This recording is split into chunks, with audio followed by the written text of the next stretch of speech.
66 పుస్తకాలు గల బైబిల్లోని సమాచారము సాహిత్యరీత్యా అమర్చబడినందున బైబిల్ వరుసక్రమ చరిత్రను ఒక సామాన్యుడు సైతం సులువుగా అర్థం చేసుకున్నట్టుకు గాను పశ్చిమ గోదావరి జిల్లా తాడేపల్లిగూడెం పట్టణానికి చెందిన ఒక సువార్థికుడు మిక్కిలి ప్రయాసతో రూపొందించిన చార్టును పరిచయం చేయాలనే ఉద్దేశంతో నిర్మించినదే మా ఈ లఘు చిత్రము.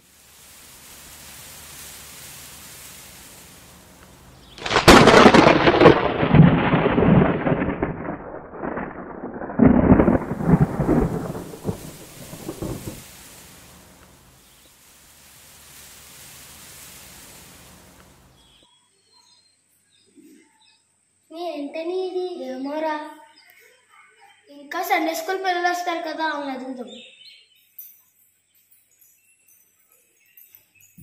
అక్క ఏంటక్క ఇది? ఏమో తమ్ముడు, చెడ్డి నీకు ఏమైనా ఐడియా ఉందా? నాకు తెలియదు అక్క. యూత్ అనేది అక్కడ వస్తారు కదా, వాళ్ళు అడుగుదాం.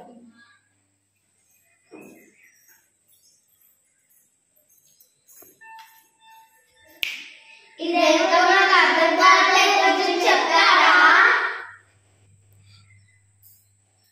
చెప్తాము. ఇది నిత్యత్వం నుండి నిత్యత్వం వరకు చార్టు. బైబిల్లో ఆదికాండం నుండి ప్రకటన గ్రంథం వరకు వరుస క్రమ చరిత్ర ఈ చార్ట్లో ఉంది. చాలా కలర్ఫుల్ గా ఉంది చార్ట్.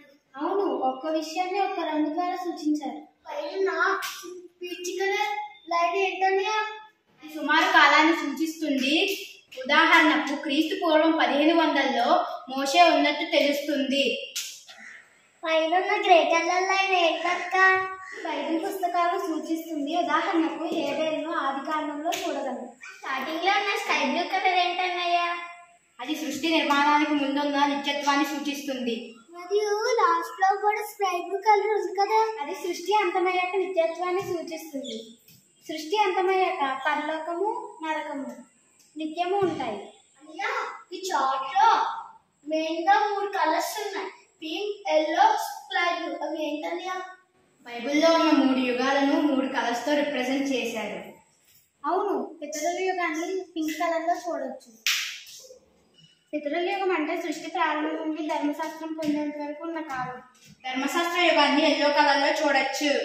ధర్మశాస్త్ర యుగం అంటే ధర్మశాస్త్రం పొందిన దగ్గర నుండి క్రీస్తు మరణం వరకు. క్రైస్తవ యుగాన్ని స్కై బ్లూ కలర్ లో చూడొచ్చు. క్రైస్తవ యుగం అంటే క్రీస్తు ఆరోహణం నుండి క్రీస్తు రెండవసారి వచ్చే వరకు. ఈ గ్రీన్ లైన్ బ్లాక్ లైన్ ఏంటన్నయ్య? ఈ గ్రీన్ లైన్ లో ఆయా కాలాల్లో ఉన్న విశ్వాసాలను చూడగలము. ఈ బ్లాక్ లైన్ లో ఆయా కాలాల్లో ఉన్న అవిశ్వాసాలను చూడగలము. విశ్వాసుల పేర్లను కూడా గ్రీన్ కలర్ లో చూడొచ్చు. ఉదాహరణకు యెహోషువ, సమూయేలు అలాగా. కింద కూడా grey colour line, peach colour line ఉన్నాయి కదన్నయ్య, అవేంటన్నయ్య? కింద ఉన్న గ్రే కలర్ లైన్ లో ఆయా కాలాల్లో ఉన్న ప్రవక్తలను చూడగలము. ఉదాహరణకు దావీదు కాలంలో నాతాను, గాదు. క్రింద ఉన్న పీచ్ కలర్ లైన్ లో ఆయా కాలాల్లో ఉన్న యాజకులను చూడగలము. ఉదాహరణకు అబ్రహాం కాలంలో మెల్కీసెదెకు. మధ్యలోని రెడ్ లైన్ ఏంటన్నయ్య? ఇది క్రీస్తు వంశావళిని సూచిస్తుంది. అక్క, ఇది భలే ఉంది చార్ట్. ఇంకా తెలుసుకోవాలంటే ఏం చెయ్యాలి? ఈ వీడియో డిస్క్రిప్షన్ లో చార్ట్ వివరణ లింక్స్ ఉన్నాయి, వాటిని క్లిక్ చేస్తే తెలుసుకోవచ్చు. ఇంతకీ ఈ చార్ట్ ఎలా తయారు చేశారు?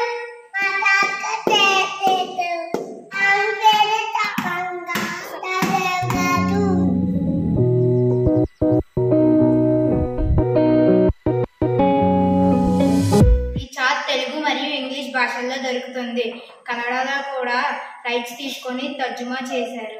చర్చెస్ లో పెట్టుకోవడానికి వివిధ ఫ్లెక్స్ సైజులు, ఇంట్లో పెట్టుకోవడానికి ఫ్రేమ్ సైజు, బైబిల్లో పెట్టుకోవడానికి మైక్రో సైజు దొరుకుతుంది. చింపినా చిరగదు, తడిసినా పాడైపోదు. ఈ చార్ట్స్ కావాలంటే ఏం చేయాలి?